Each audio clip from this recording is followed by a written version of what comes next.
completely overhaul the current education system. Mind you, judges, we are talking about completely overhauling the current education system, which started in 2025 to be implemented.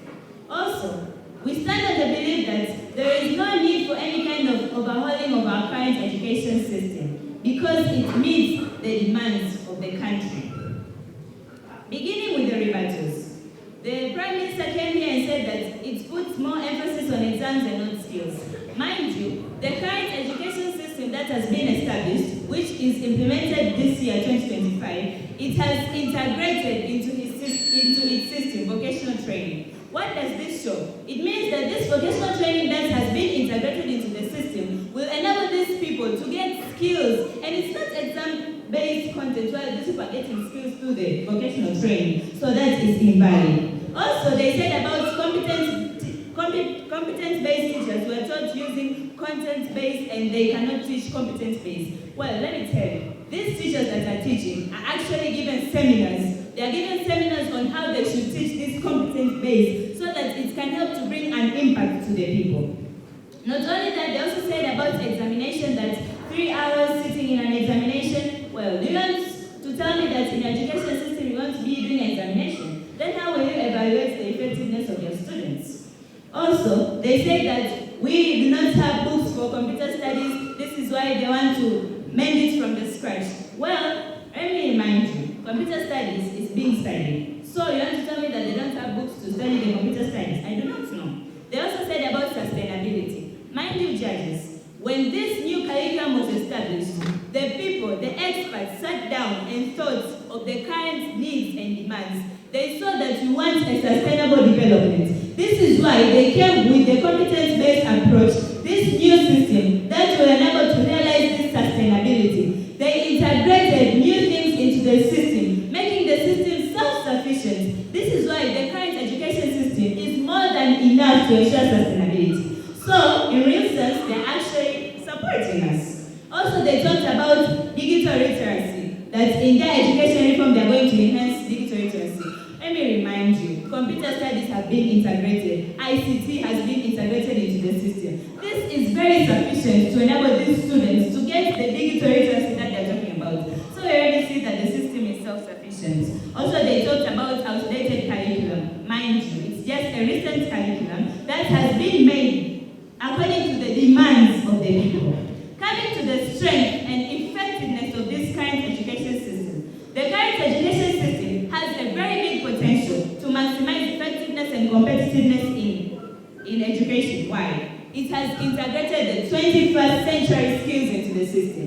Well, let me elaborate to you what these 21st century skills are. Well, these 21st century skills are the skills that will make a person competent in this current world, make the person competitive in the current world, giving the person global ability to deal with each and every situation. So this means that the government has seen the need and has integrated this system by teaching business studies from in O level, whereby it is a necessary subject, meaning that these people will get entrepreneurship skills, which are among the 21st century skills. Not only that, there's also the issue of critical thinking, creative thinking, communication, productivity, social skills, technology. All these have been integrated into the system. Therefore, we do not see a need to overhaul the current education system, while it is very, very sufficient to make a person competitive in the global markets. Also, according to Civic Study Form 3, we get to see that in the book, they get to show that these students will have different projects. For example, they will have teamwork projects that will foster communication. So this, we get to see that the children that will be nurtured, the students that will come out of this new current education system will be very good, and hence they'll be able to be very competitive and effective in their works. Not only that, but also, it has put more emphasis on the promising fields. What do you mean to say by this? Well, let me tell you. What the current education system has done is that it has put more emphasis on those skills that are needed to create sustainable development for our country. So by doing this, we get to see that this current education system is very much an indicator of future success and better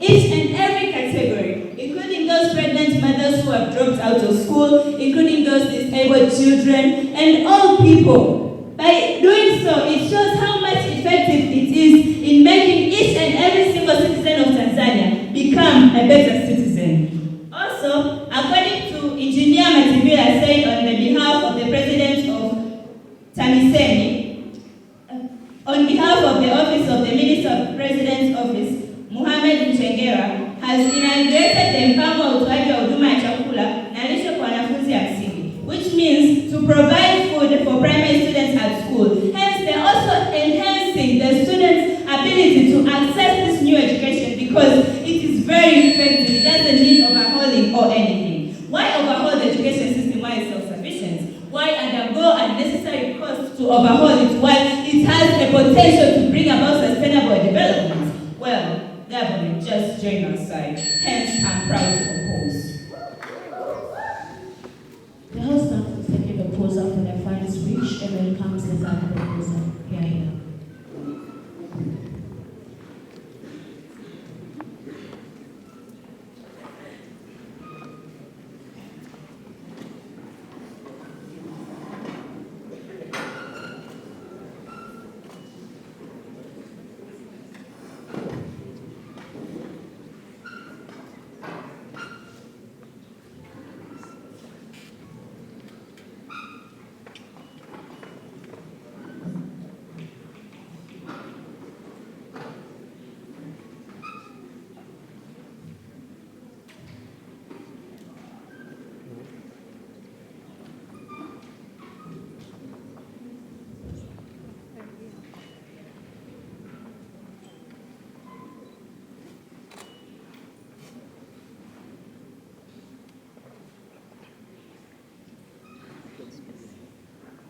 Beginning 3, 2, 1. Ladies and gentlemen, side opposition. When we say the meaning of completely overhaul, it means making fundamental and comprehensive changes, not just small reforms. It implies redesigning the system from the ground up. Let me first of all calm you down. As a side proposition, we are going to redesign, right? We are going to restructure. So if the current systems have got good things that can be employed, that has to be proceeded, we are not going to change them. We are going to adapt them. That's the meaning of redesigning and restructuring. We do not mean that we are completely going to come up with new things. Listen, the side proposition sees the need of overwhelming, like restructuring from the base, because we see even though there is a current education system, ladies and gentlemen, there are a lot of things that have been not solved in this new current system. That's why we want to restructure it from the base. And if we are restructuring it from the base, if there are good things that are found in the current system, we are going to go up with them. So not worry, we might take consideration of some of the points that you mentioned to us.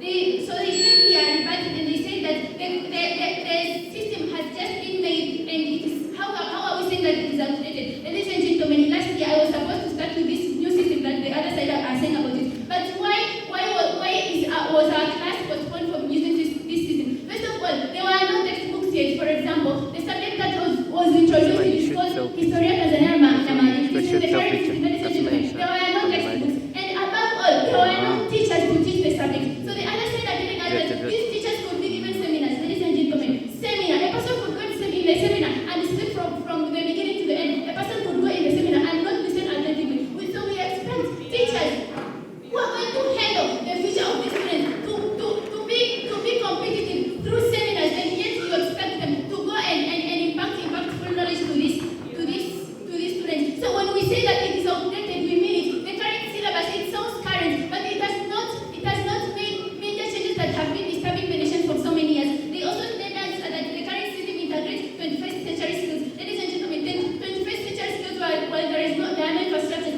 For example, the computer skills. The government says, okay, this current system is going to implement, is going to make sure that the students get the 21st century skills, but there are no computers. Okay, there are no computers. Are students going to type on textbooks? And when we say that the issue of infrastructure, then we say that there are no computer books for the students. We mean it.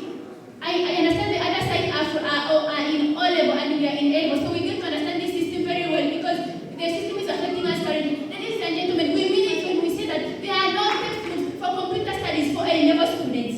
They also talked about.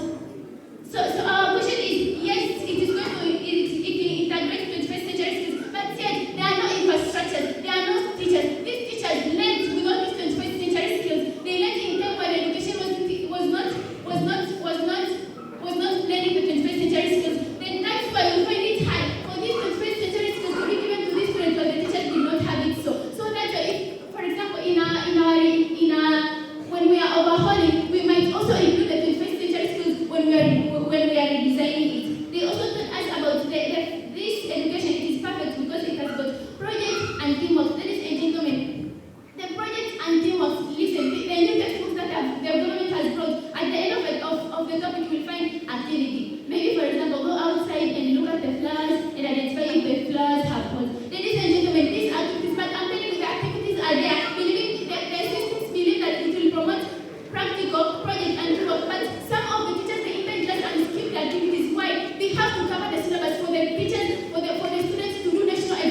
We thank the third proposer for that fine speech, and now welcome the third proposer. Here.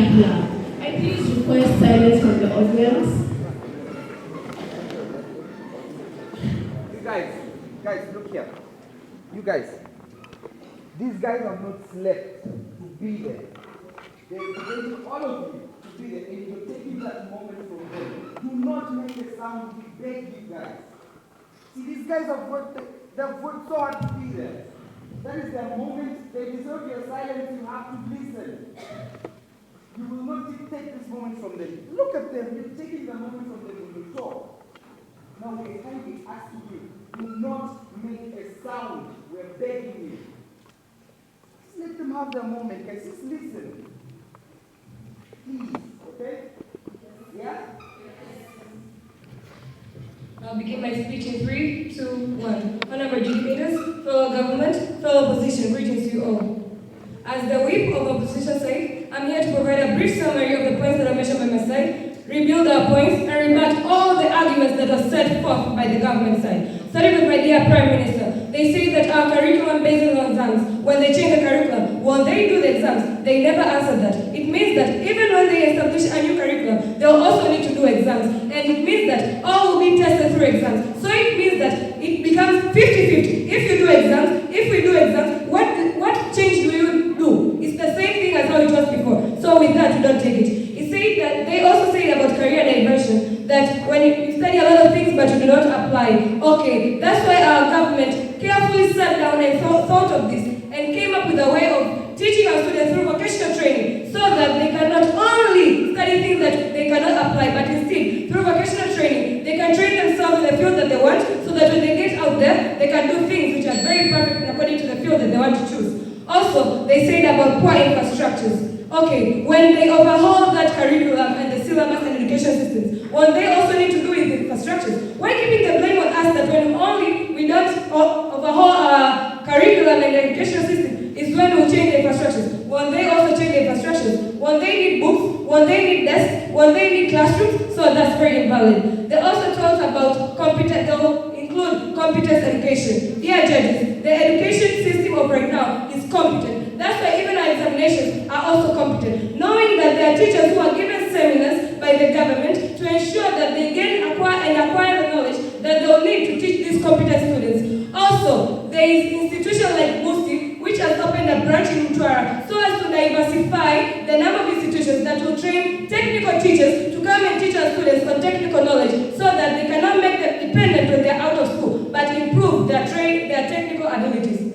Also, our dear deputy from the government side saying that we start restructuring from its base, then they blame us to see it as we are the ones increasing the cost. Don't you think that when you start from the bottom is when you're going to incur much cost? Imagine you remove everything, tear up all that was built up by the government, then you start with a new policy. Don't you think you're going to incur much cost? Teachers who are going to take part in that formation of the new education system, books that you're going to make, the time that is going to be spent, please do not confuse us because we're not here to debate on things that are unrealistic. Also about infrastructures, we already explained that every education system will acquire new infrastructures. So we cannot be blamed that not overhauling the education is when we'll need much infrastructure. But then changing the curriculum is when they'll come with new ways to improve our infrastructure, which will incur much cost. And knowing that Tanzania is a developing country, we do not have that much resources to accommodate all these costs. So please, may we not take that. Also, they said about research and analysis. Why